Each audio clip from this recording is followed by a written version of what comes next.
All right. Hello, my name is Liz Reardon from Special Collections and Archives at the University of Iowa Libraries. I'm stepping in tonight for Katie Buhner, director of the Rita Benson Music Library.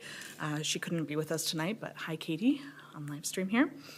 So I'm going to introduce, currently stationed at the National Museum in Prague and the newly established National Museum Sound Lab, Philip Scheer takes charge of coordinating audio document preservation efforts as a multifaceted professional, a librarian, project manager, and researcher. Positioned as a frontrunner in preserving the historical audio legacy of the Czech Republic, he has played a pivotal role in establishing a portal that serves as an informational hub for all historical audio documents in the Czech Republic. From instigating national surveys across various institutions to actively coordinating efforts on a national scale, his focus is on uniting institutions and individuals. With the mantra, collect, connect, collaborate, he is committed to pioneering the art of audio preservation globally. And I will have to add that Philip here is also a partner with the University of Iowa Libraries on their 2023 Grammy Museum Grant Project to digitize 173 rare Czech cylinder recordings, which is a project I am sure you will tell us a little bit about tonight, but you can always catch Philip talking about it if you want to. So, all right, thank you so much for joining us tonight. Thank you. Okie dokie. So, is it okay, the sound? Yeah, okay. Hi, Katie. The problem is that back at the Czech Republic is 1 a.m., so I'm not sure that someone is watching. So, welcome, and hope you will enjoy,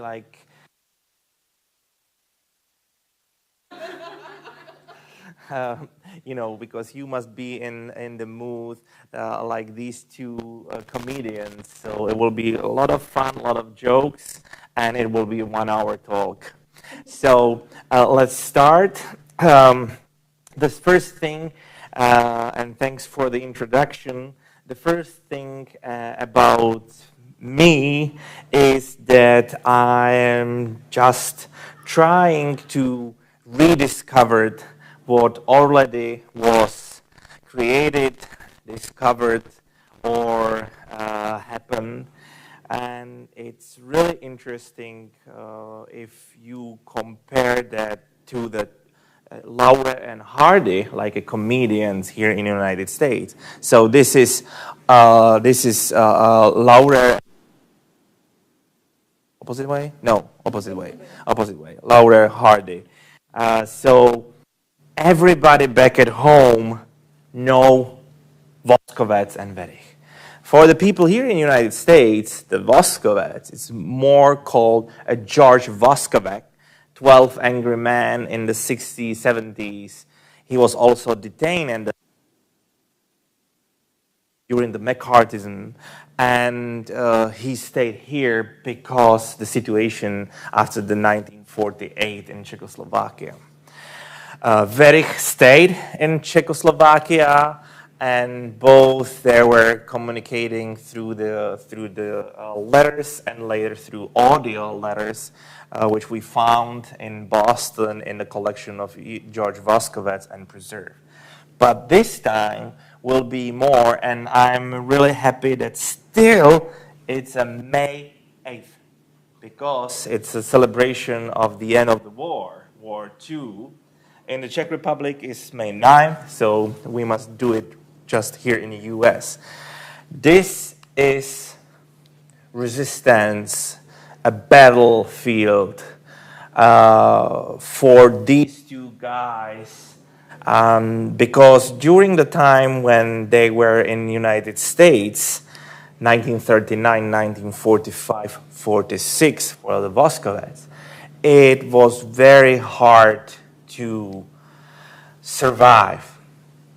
What they were doing back at home, you will see soon. I'll try to go through the most iconic periods, milestones of the period 39-45, but still you will see and hear a little bit about them before. Amerika volá Československo. Tady Voskovec a tady Werich. America is calling Czechoslovakia. Here is Voskovec and here is Werich. That was the sound from 1942-3, like introduction in the radio broadcasting. Later, it was Voice of America. But at that time, it was Office for Information and really like a program for the Czechoslovakia. So we were lucky that the U.S. government agreed with the program for Czechoslovakia. But we were important for them. Okay, so from the left to the right, they call them three policemen or three watchmen in the 30s. They own their own theater. It's called Liberated Theater, and here it's one of the rare and more rare and unique, like 20-30 seconds video from 1938 movie called Crisis by Herbert Klein. He went to the Czechoslovakia to monitoring the situation there. And this is the only screen or captured the scene from inside the liberated. The most popular comedians of Czechoslovakia were Voskovec and Werich of the Theater Liberated in Prague. Voskovec and Werich had their own map of Europe. To je to Hulčička. To ne. Tady to je. A to je Miss Europe. Evropa. Správně. Evropa. To je toto? To je hlava od... ji tam nasadili vši tam nasadili odsaď asi hnědý košile. No to je tedy prosím Španělsko. Teďka proč ušili tady tu košili zde in Berlin, aby ta francouzská bluza a ruská sukně v tom zmizela. Docela správně, radši nejedí, jen aby košile mohla být. Může ta ruská sukně a ta francouzská bluza zmizet? Nemůže. A proč nemůže zmizet ta French blouse a Russian skirt? Painted or drawn by caricaturist and lawyer and later diplomat Adolf Hofmeister. He was also one companion from the time of the World War II because he was Jew and he escaped from Czechoslovakia. Okay, let's move to escape. When the Czechoslovakian government closed the Liberated Theater in 1938, they knew that it's a time with a capital T. We must go. Voskovec left the Czechoslovakia with his first wife in December 1938, and Werich, that's a very famous story that the one secret policeman or a person who controlled the theater place during the inside the Liberated Theater called him at the end of December, early of the January, and hey, Mr. Werich, I've got a fictional arrest warrant, like here, against you. I can hold it till January 9th. You must leave. If not, I will take your passport and you will stay here. So, of course, that they tried, and the January 9th, it was sunny day, so they left by plane from Ruzyně, from Prague airport, to the Switzerland, and then to Paris, stay there a little bit, and on the boat, Aquitania. And Aquitania was a very important a boat or ship, not only for them in 1939, but also for the people who were escaping or traveling to the United States in the early of the 20th century, you know. So it's very interesting, like how they operated, how long they operated these ships.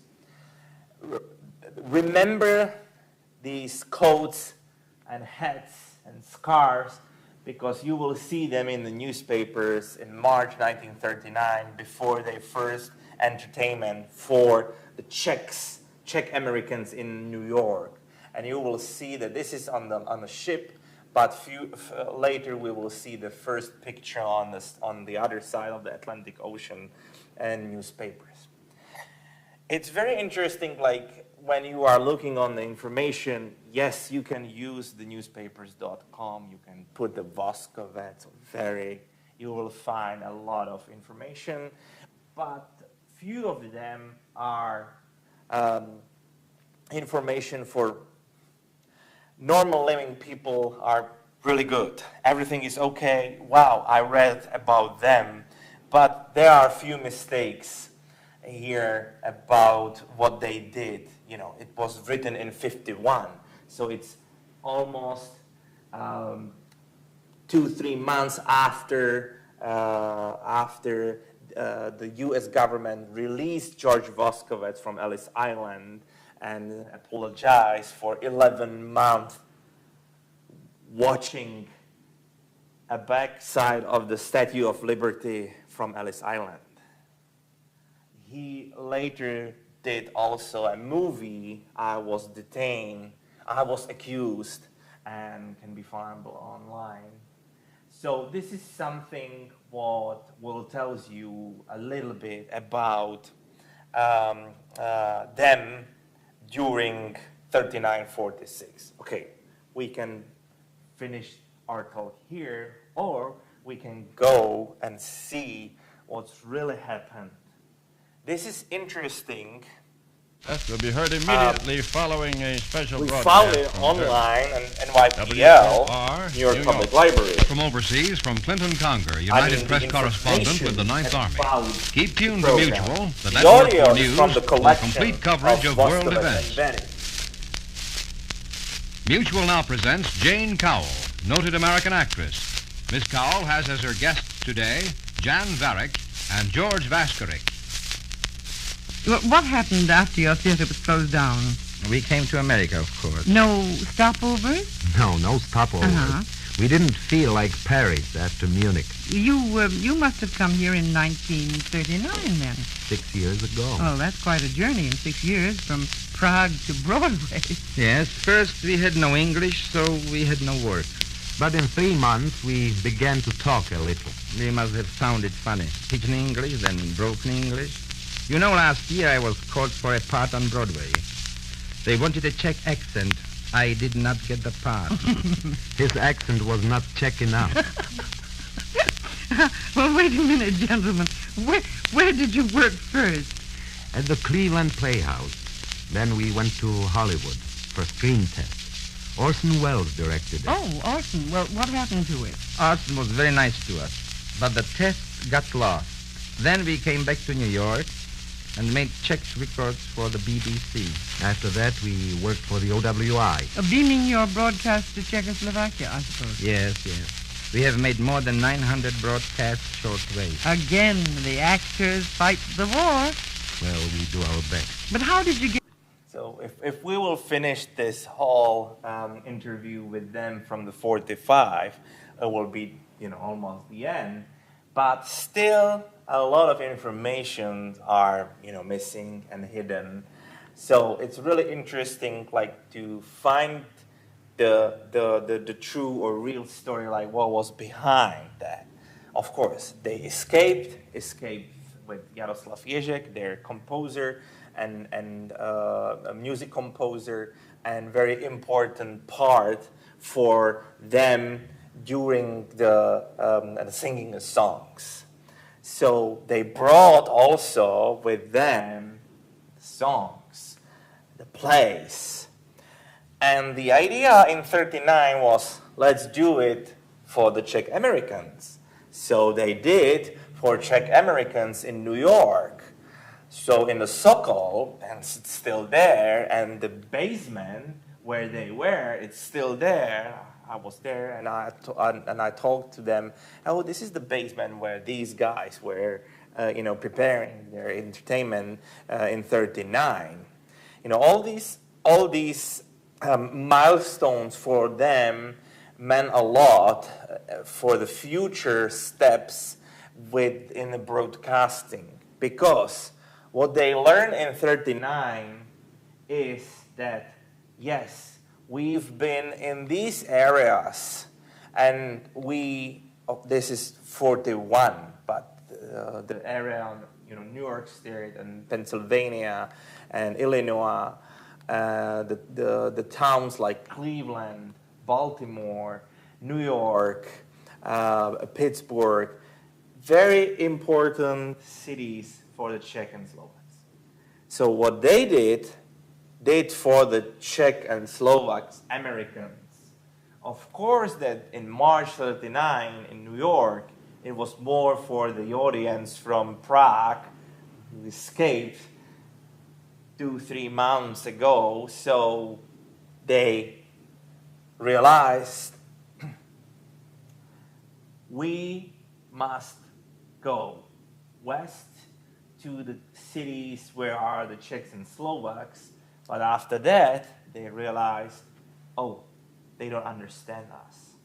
Imagine that you are a generation of the immigrants from 1890s, 1910s, after the First World War I. The humor is based on 19th century comedies, polka songs, and other stuff. Their humor was based on jazz, 1930s. They asked them in '39, when the non-existing Czechoslovakia government here in United States settled a Czechoslovakian America radio broadcast program. And with the help by the inventor and the owner of WRUL, so World Radio University listeners from Boston at Harvard, they were broadcasting the first radio shortwaves to the Europe, to the Czechoslovakia. And it was very, very interesting for them because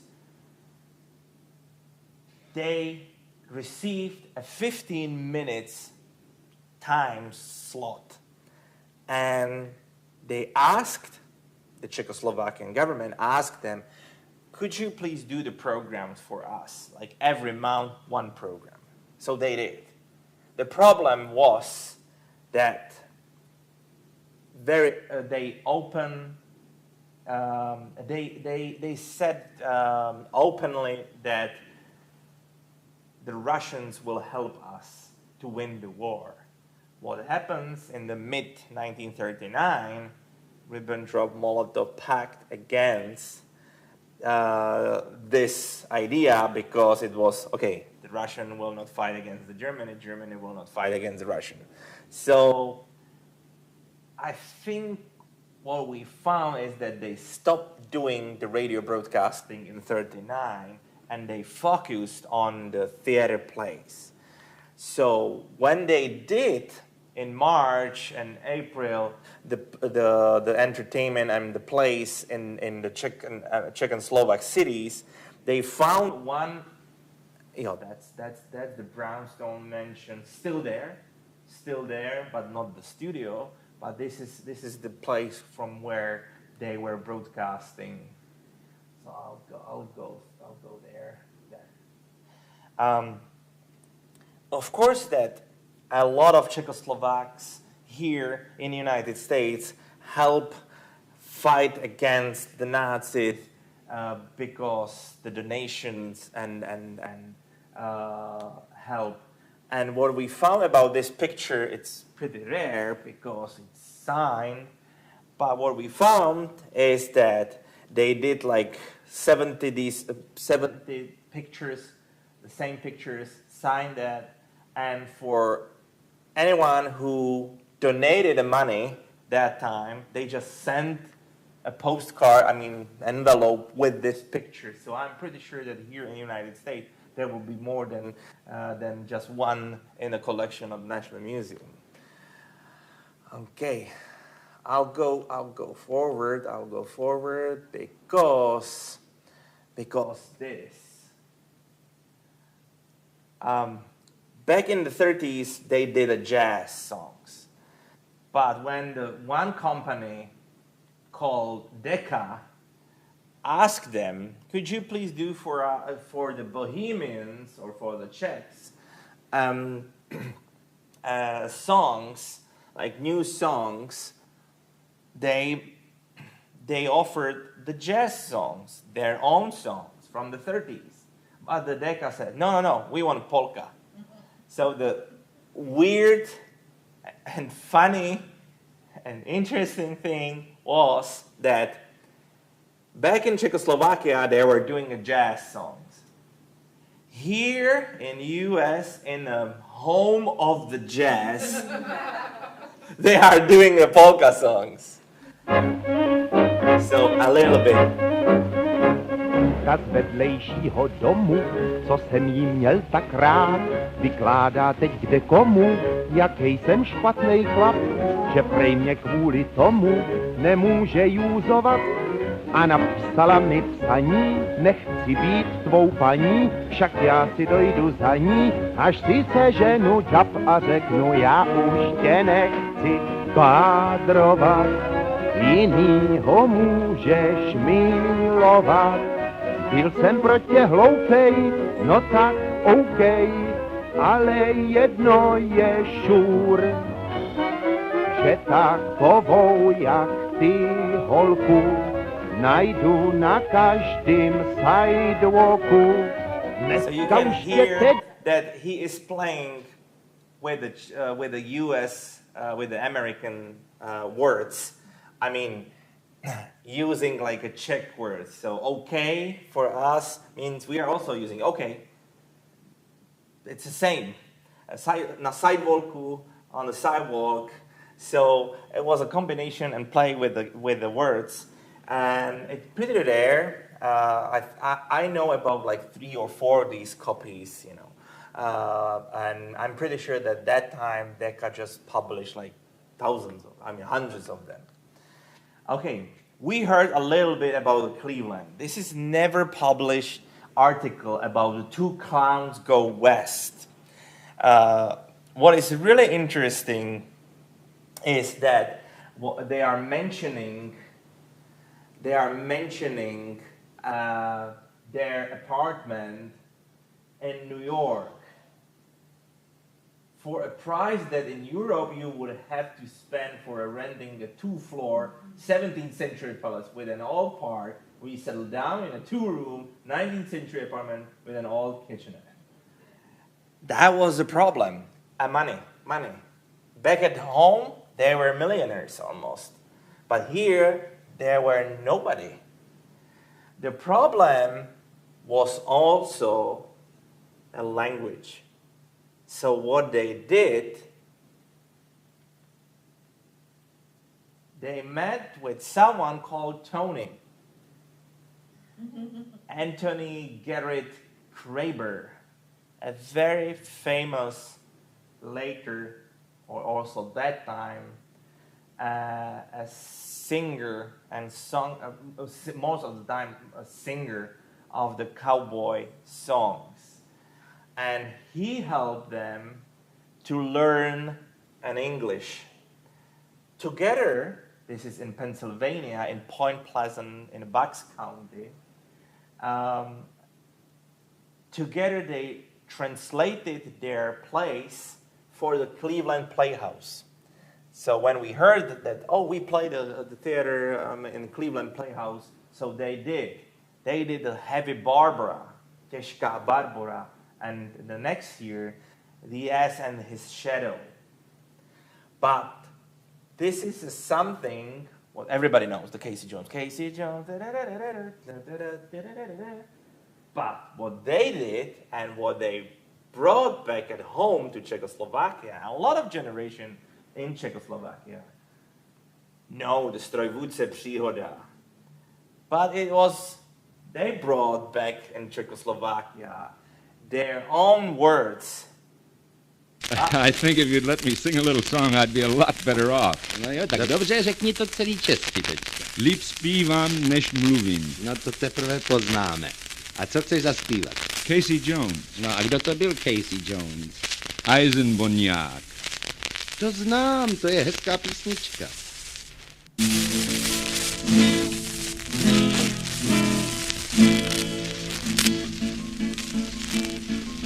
Come all you rounders if you want to hear the story of a brave engineer.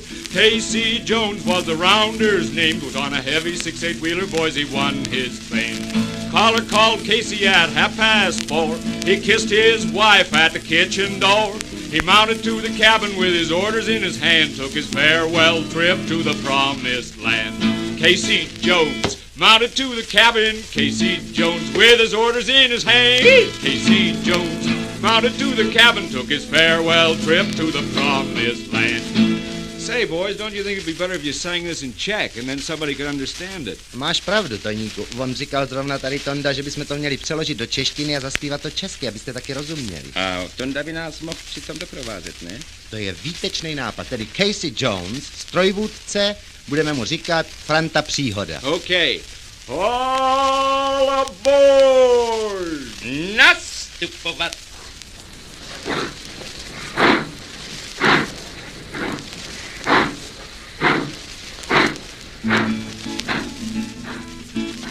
Hej strojvůdci a železničáři, hej eisenboňáci, vy hybkáři, vyslechněte si tu hroznou nehodu, která potkala strojvůdce Příhodu. Frantově ženě se srdce zachvělo, když jí dával 2 hubičky na čelo, když si bral fajfku a pandasku s kávou, když vyjel s lokomotivou za slávou. Příhoda, vzal bandasku s kávou, příhoda, slavný strojvůdce, příhoda, vzal bandasku s kávou, se svou mašinou se rozjel za slávou.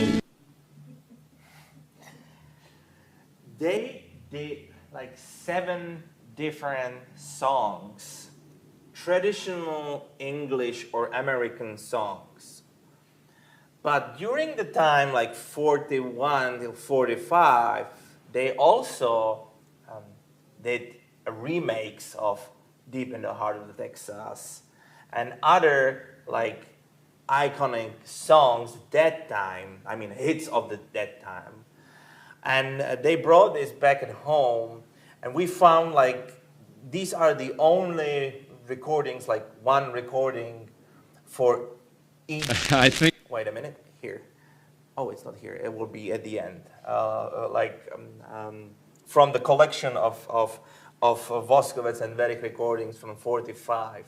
And then we got the confirmation that they did this in the 45, then they use it in the radio broadcasting. But in 45, the radio broadcasting was like almost half an hour or 3/4. But in the time, 1940 and 41, when they did like 16 weeks in Cleveland Playhouse, that's the wife of Jan Werich, and when they really dominating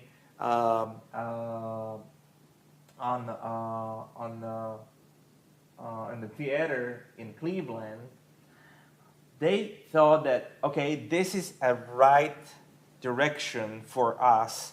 Do the theater plays in English. Let's translate our own plays. But again, it was a problem. What? Not language, but the mentioning. Our plays are totally different from the plays here in the United States. So they changed the audio, they changed the music, they changed sometimes the text and the content. But they tried once, they tried second times, and then they decided in Cleveland, January 41, no, we must go back to New York and try a Broadway, because there are two paths, two ways, two directions how you can make success. Where? On Broadway or on Hollywood? Okay, if you want to go to Hollywood, or if you wanted to be a star in Hollywood and success in Hollywood, you must start in Broadway and go to Hollywood. Okay, what about the other side? If you want to go and be a star in Broadway, you must start in Hollywood, and then you will go to the Broadway. So they tried. They tried both ways. Here will be the way which is the way after or during the time when they decided, let's do it, let's go on the west to Hollywood, and let's try to become a movie stars like Laurel and Hardy, and then let's go back to Broadway and be in theater plays. This is very interesting. We found this in London, BBC, that October 1940, that the Czechoslovakian government, exiled government, agreed that Jan Masaryk, the son of Tomáš Garrigue Masaryk, the first president of the Czechoslovakia, will discuss the terms that British Broadcast Corporation, BBC, will do recordings, shorts, 5 minutes, with the Voskovec and Werich. Because London understand that if they will be broadcasting to Czechoslovakia, something like a stand against the Nazis, against the Czechoslovakian government in protectorate or protectorate Czechoslovak government, that makes sense. This is father of Madeleine Albright. He was there because he escaped also. So, yes, you can see the date, you can see the timeline, October 40 till February 41. In February 41, that's something what we found in the collection of Voskovec, the confirmation that New York chapter or New York division of the BBC tried to convince the Voskovec and Werich, let's do the recordings. From that time, we found almost every recording. It was like first big batch was in May before they left to Hollywood, and then in Hollywood, like every month, it was like 4 recordings. It's very interesting because the Czechoslovakian government asked for the content. Not that that Voskovec and Werich will do whatever they want. No, the government asked, do something against Hitler, the general topic, and then do something what will be celebrating students' anniversary, the day of the student defenestration. The first script was in Cleveland 41, and it's called A Dialogue About New Orders. So it's interesting that this is the only one which we never found. Maybe it's in BBC in London, but it's really hard to dig these recordings because they are hidden somewhere in British Library. They are not in the collection of Voskovec and Werich, so we got the others.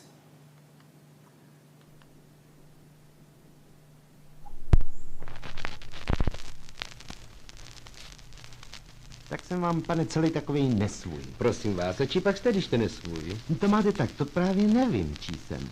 A já jsem potom jelen a to mě mate. To vzniklo včera, víte, to začalo celé. Já jsem byl na návštěvě a tam se mluvilo o socialismu. Ale prosím vás, na návštěvě u bídných proletářů? Ne, naopak. U požehnaných bohatců. No a jak ten socialismus se tam dostal? No to bylo totiž tak. Tam nějaký pán přečítal z knihy Můj boj. Jaký pak se to měl boj? Já ne, to nebyl můj boj. No takhle říkejte můj. Já neříkal váš boj, já říkal můj boj. Ale nebyl můj ani jeho. Vypučený z knihy. No počkejte, předně. Můj boj, nemluvte o mým boji, když říkáte, že to je váš boj. No já jsem neříkal váš boj. Vypučený z knihovny jste říkal zase. When we go to the West, and that's something what Werich wrote in his book in the 70s, but with a few mistakes, of course, because it was 30 years after that. When we found the Adolf Hofmeister diary with the, of course, that he was, he likes to play with the numbers, so oil, gas, lunch, miles, and when you put all this information in a map, it really fits. So from Cleveland to Juliet, we drove in the morning from Juliet to Iowa, but they drove to Cedar Rapids. Then they moved through Denver, through the mountains. Here is the Pueblo Taos, 2,000 years old city of the Taos people, through Santa Fe, Albuquerque, and this is what number, which road, which Route 66. So with my father 2 years ago, we drove from here the Route 66 like Voskovec and like Werich and Hofmeister. Voskovec came like 1 month after that, the same road, but we don't have a document. That's very rare recording by Werich. This is the eagle nest in the mountains. This is the Pueblo Taos. We've been there and we showed to the Taos people, and they were like, "Are you kidding me? Like, it was prohibited to do the pictures and video." And I said, "Yeah, this is 1941." Of course, that Werich mentioned this in his book, but he mentioned also this. When the young Taos, the native or First Nation people, came to Werich and said, "Hey, you are not allowed to film here." "Oh, we are so sorry." He asked, "Where are you from?" And they said, "Well, we are from Czechoslovakia." "Oh, and what's happened with Jablonec?" Like, why you are asking a city in North Bohemia, like in Sudan?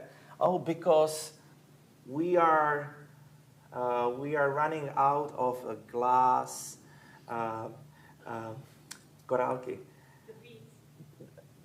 Beads, the glass beads." So the company, the factory in Jablonec nad Nisou was sending and selling these beads to the Pueblo Taos in 1930s, 40s. So I found this in the diary, and I brought like 1 kilo of that from Jablonec, like to them. Like, this is like a gift. As you can see, this is the south rim of Grand Canyon. So it's unbelievable because it's in color. It's from them. And it's only like these, like 1.5 minutes of, not recording, but a movie.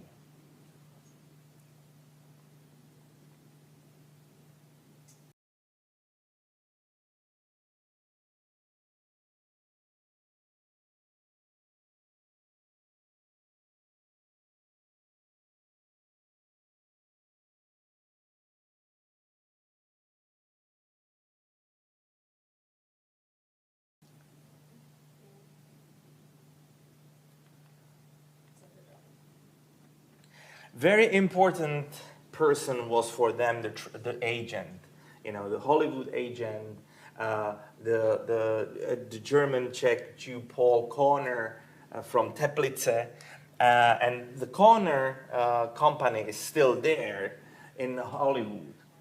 He did a contract with them that they will help Voskovec Werich to be in a movie in Hollywood. They tried. We've got the diaries. They tried like every day. They were there from the May till November. What happened is that they did a show for the Friends of the Friends. That was the first thing. And after that, they did a show in nowadays Quentin Tarantino's theater Vista in Hollywood for the Hollywood actress and agents. Of course that they were Orson Welles, Walter Houston, and all the big guns. It was a success. Here is the only part in English about a scene what they used in Hollywood. He's normal, a normal Saint Bernard. But he doesn't like to have his head touched, that's all. Oh, he's a Saint Bernard on top of all that. No, he's a Saint Bernard. And not on top of all that. A Saint Bernard, a normal Saint Bernard. All right, you don't need to be so self-righteous about it. I am not self-righteous, but he's a Saint Bernard and not on top of anything. Now listen, if you tell me that his name is Rimbaba, that he's strong and bites, and then that he's a Saint Bernard, then I think I can ask you if he's a Saint Bernard on top of all that. You can ask me, but still it's a silly question. It was... we know about the night from the newspapers. But when we found the Paul Corner documents in Berlin Film Archive, there were also like the mentioning, there were scripts and there were contracts for the future movies. So we tried to find Orson Welles documents, archive. Yes, at one university we found Orson Welles, and of course, in a wrong dating of the script, we found the script V and W. Of course, that every time we were trying Voskovec and Werich. No, he wrote V and W. That when we found, it was a confirmation that he did what they mentioned. He did a screen test, like a pilot movie, during one night. Some things happened that never showed up to the people. Some things happened with Orson Welles and RKO Studios, so Voskovec and Werich never seen the screen test, but it must be somewhere. So still, it's like a big task and goal, like to find this screen test, because a lot of people told that time that it was amazing. Okay, because we are celebrating, who knows from where came this? From Semaphore, code flags. That's what I heard. You can say Churchill, of course. No. Dutch BBC asked for a campaign, V for Victory. So what the whole world, the Allies in 41, that they ask for a that's a Morse code. And the campaign was against the Nazis, like we for victory, so the campaign for the victory. What did the maestro of propaganda in Nazis, Goebbels, he was the master of propaganda. He did the V, but Victoria. It totally makes no sense because it's not, victory, it's just the name of the queen. So in Czechoslovakia, a lot of people was painting V, and they thought, oh, it's because of Victoria, the Germans will win. No, because the V for victory. So what did Voskovec and Werich Ježek, that time, is in New York. He was 90% blind. So he was not traveling with them. He was not able to traveling with them, so he stayed in New York. They were in Hollywood at that time, so they were mailing the songs. And this is a song called Victory Song, in a part of the script called V for Victory.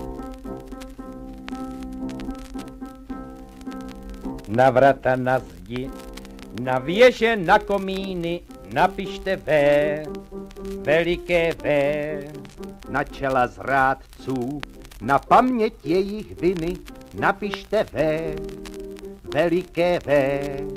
Veliké V je ve vítězství víra, veliké V je víra v nový svět. Vítr se točí, Hakenkrajc už umírá, věřte ve V, vítězné V, věřte ve svobodný, vítězný svět. Vítězné ve svobodě život vrací, vítězné ve volá, že vyhrajem. Vítězné ve znamená mír a práci. Věřte ve ve, vítězné ve, věřte ve ve a zatřet. So this was very famous song by the Voskovec and Werich in 1941 for BBC. I think I've got one. Who can find the mistake? Because we already said like, The Morse code is... yeah, and you know which letter is this? That's a B. But it was painted as a, we called in Czech Republic, Pour Felicitas, like PF. It's something like your Christmas cards. But in Czech we call PF. So this one is like PF for the next year, for 42.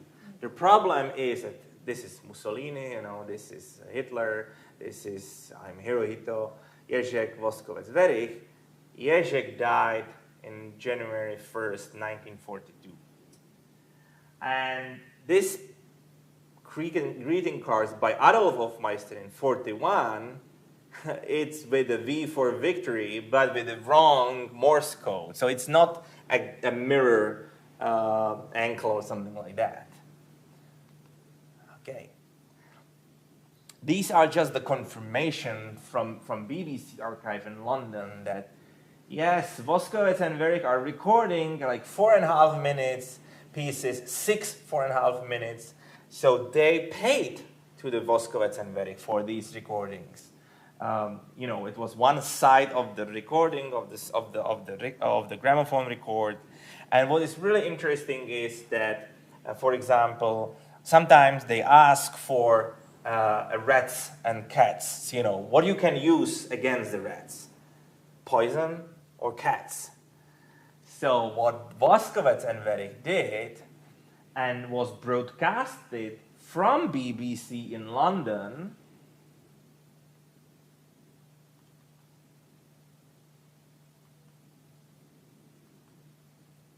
is this. Byla jednou jedna myš, řvala jako lev.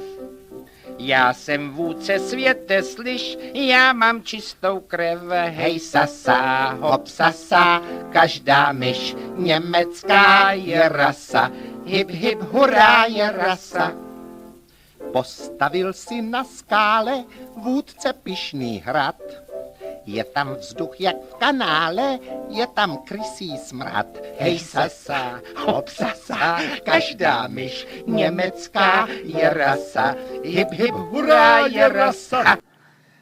So you can imagine that these songs resonating back in Czechoslovakia, and everybody wants to, you know, whistle like,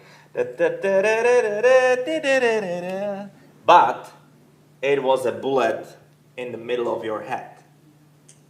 Because that time it was prohibited to listen to short waves. So everybody must register the radio and give the, let's say, one piece of the radio, inside the radio, the short waves, to the Germans. So, because it was prohibited, everybody knows and listens. Hey, Mr. Hacha. Oh, sorry. This is something where maybe they were wrong because the president in Czechoslovakia at that time, Hacha, but it was war. I am not a judge. I can't say if they were wrong or if they were right. But it was a time when they used something, their own song, music, against someone back in Czechoslovakia. Hey, Mr. Hacha, no use crying. You'll never have a moment's rest. From your headache you'll be flying at prescription counters dying. And as a corpse you'll look your best. Hey, Mr. Hacha, we are returning. You haven't heard from students yet. Though our school books you are burning, safe in the underground we are learning how to make the German vermin sweat. We must go forward. Okay. In 42, they tried, or it was like a pilot from the side of the newly established Office of War Information. Till the time when Pearl Harbor happened, the Americans were defensive, neutral. So they knew about the situation, but never fought through the radio broadcasting against Japanese, Italian, Germans. But when the Pearl Harbor happened, everything changed. So that's why they did also different languages, because a lot of icons from these countries, France, Italy, Spain, Czechoslovakia, were in the United States. So they used the knowledge, they used the icons in their own language against them. So what they did, and this is something what I mentioned, that they used that time a hit of the year deep in the heart of the Texas, and used in their own scripts in 1942. That's the original. The stars at night are big and bright. Deep in the heart of Texas, The prairie sky. But what they did is this. Co byste říkal tomu, kdybychom trošku obveselili? Koho myslíte, koho? No ty smutný lidi tam v tom pražském rozhlase, co musí říkat věci, které jim sami nevěřejí. Co kdybychom jim zaspívali tu americkou písničku Deep in the Heart of Texas? Ale česky ovšem. No, ovšem, ale ohlašte to prosím jako v protektorátě, tedy v rozhlase. Jetzt, meine Herrschaften, die weltberühmte Kammersingern Voskovec, Wachsmann und Werich werden ein amerikanisches Lied singen. Werden. Dělník dělá, špatný dělá. A už se náci kácí, sedlák dá rád, míň kravám rád. A už se náci kácí, about the cities will help to fight against the Nazis. The farmers will burn the wheat. The railway workers will blow out the tracks, etc. Strašně jednoduchý. Na to se dá dělat hromada slok. Si můžete vymýšlet podle potřeby. No tak to teďka zkuste s náma, naučte se to a můžete to vysílat na krátkých vlnách pro Severní Ameriku. Tady to každý zná. Tak víte co, jedem teď. Na celém světě lid řekl, že chce volně žít. The deep in the heart of the Texas, they used in like 10 or 15 different variations. But 42 was totally different from 43. 43 was totally different from 44. 44 was totally different from 45. This is 1945, half hour. The Voskovec and Werich about Czech half hour. The previous program was called Black Quarter, Černá čtvrthodinka. And that was for the Office of Foreign Information. The BBC, 4 minutes, we call just 4 minutes for BBC. And then during the half hours, they did these Foggy Foggy Dew, Big Rock Candy Mountain, you know, Rum and Coca-Cola. So you can see like from which years they did. And they rewrite or recreate the text and use it. And later when Werich came back, he published and he recorded again.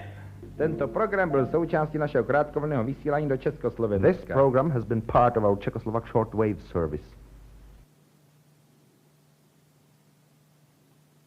And here will be the entertainment for you. Let's say a game. Who can tell me who's hanging on the walls? This is again a Pour Felicitas, so Christmas greeting card for 1943. Hitler is easy. So you will not win anything because it's easy. So that's Hitler. The one on the mantle, propaganda do? You mean Goebbels? No. We know about Hitler. We know about Pierre Laval from France. We know about Josef Tiso from Slovak monk. We know about Mussolini, so Italy. And we know about, this is very hard, it's Emanuel Moravec from the Czechoslovakian protectorate.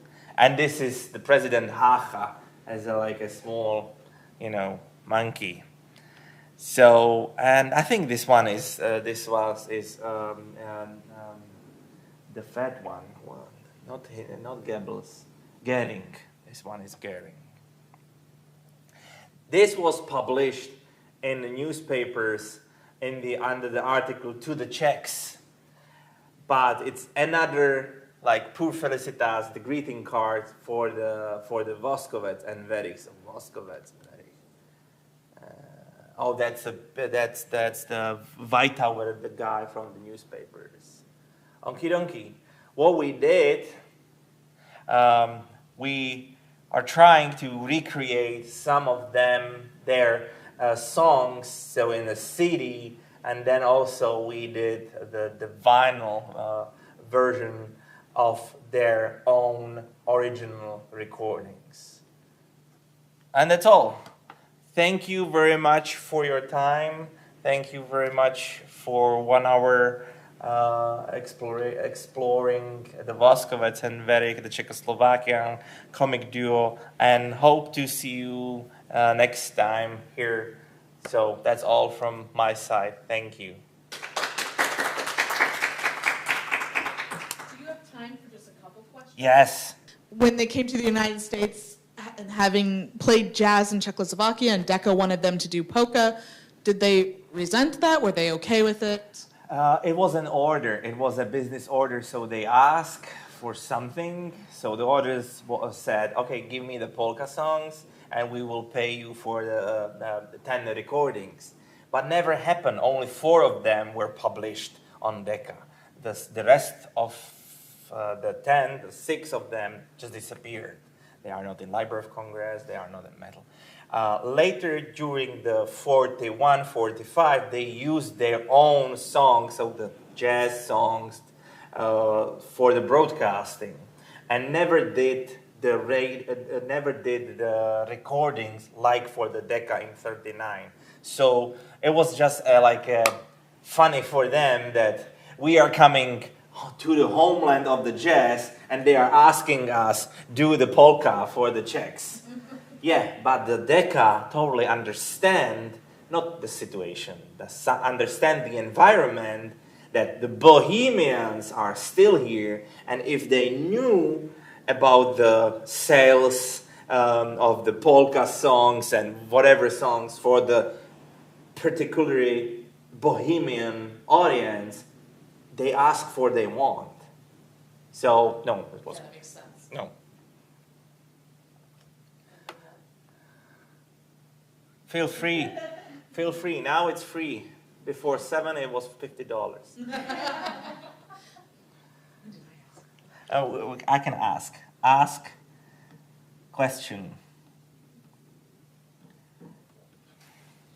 Okay, one other question I had. So just to clarify, when they got to the United States in 39, right? Yes.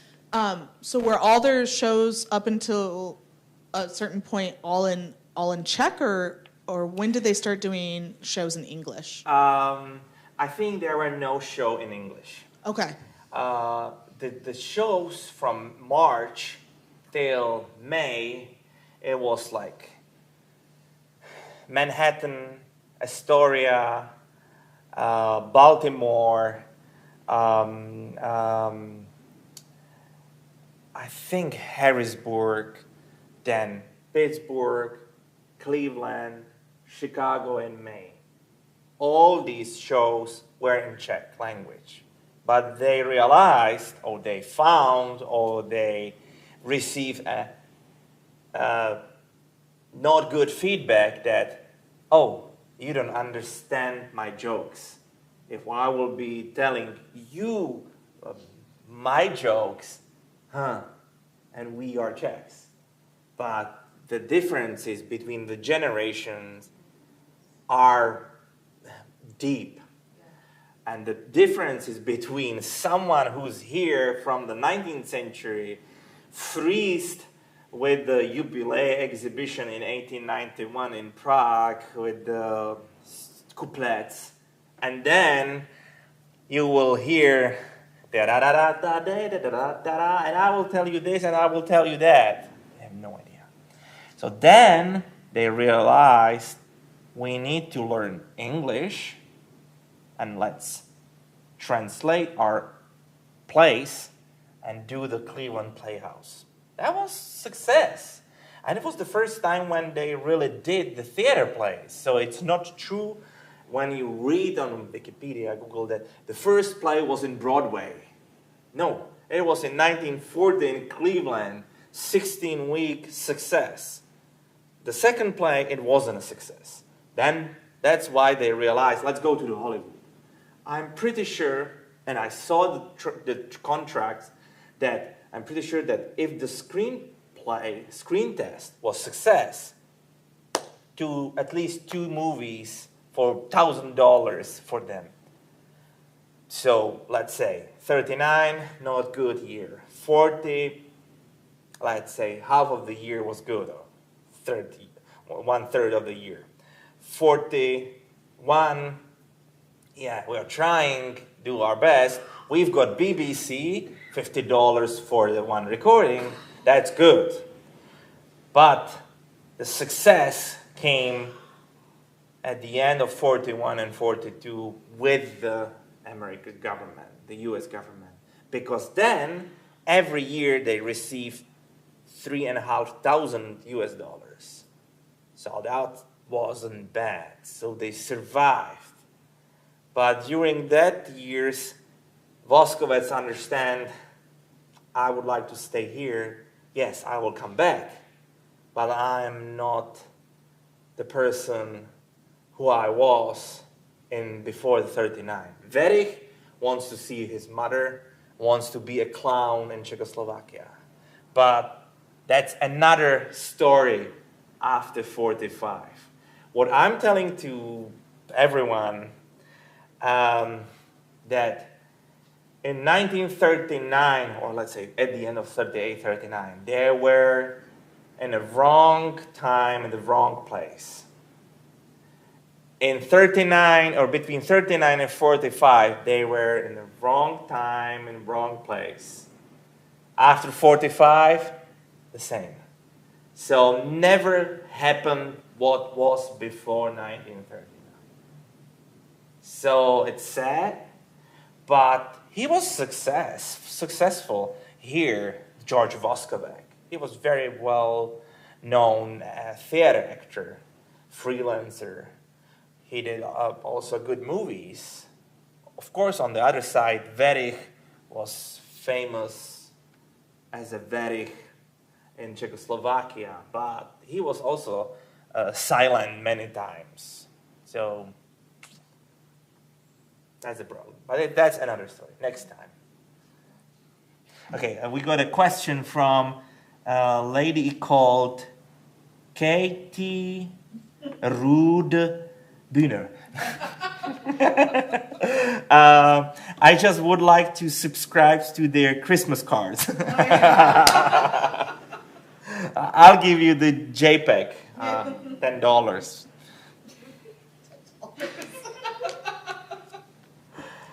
Okay. Anyone? I think you're free. Thank you. Yeah, I'm free. Thank you so much.